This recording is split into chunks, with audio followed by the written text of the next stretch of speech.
రాజకీయ ఉద్దండులను ఇంటికి పరిమితం చేసిన యంగ్ ఎమ్మెల్యేలు వీరే.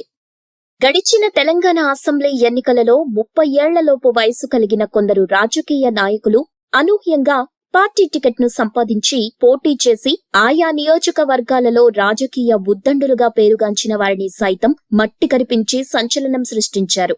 అలాంటి సంచలనాలు చోటు చేసుకున్న నియోజకవర్గాలుగా మెదక్, నారాయణపేట, పాలకుర్తి నియోజకవర్గాల్ని చూపించొచ్చు. ముందుగా పాలకుర్తి నియోజకవర్గం విషయానికి వస్తే 3 దఫాలుగా అనగా 2009, 2014, 2018 పాలకుర్తి అసెంబ్లీ ఎన్నికలలో ఓటమి ఎరుగని నాయకుడిగా పేరుగాంచిన ఎర్రబెల్లి దయాకర్ రావు మీద తొలిసారి టికెట్ పొందిన యశస్విని రెడ్డి అనే 26 ఏళ్ల మహిళ 1,26,848 ఓట్లు గెలుచుకుని 47,634 ఓట్ల మెజారిటీతో భారీ విజయం సొంతం చేసుకున్నారు. దీంతో ఈ యంగ్ ఎమ్మెల్యే పేరు తెలంగాణ రాష్ట్రంలో మారుమోగుతుంది.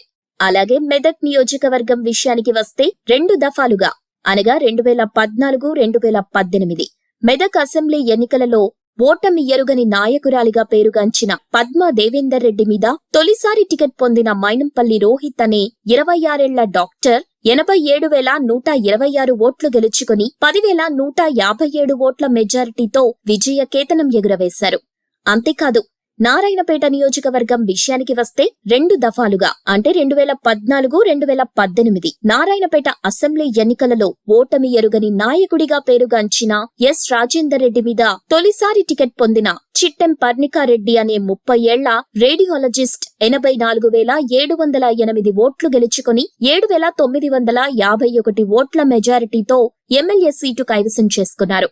ఇలా రాజకీయ ఉద్దండుల మీద గెలుపొందిన ఈ యంగ్ ఎమ్మెల్యేలలో ఒక్క మైనంపల్లి రోహిత్ ని మినహాయిస్తే మిగిలిన వారికి అంతగా పొలిటికల్ బ్యాక్గ్రౌండ్ లేకపోవడం ఇప్పుడు అందరికీ ఆశ్చర్యం కలిగిస్తోంది.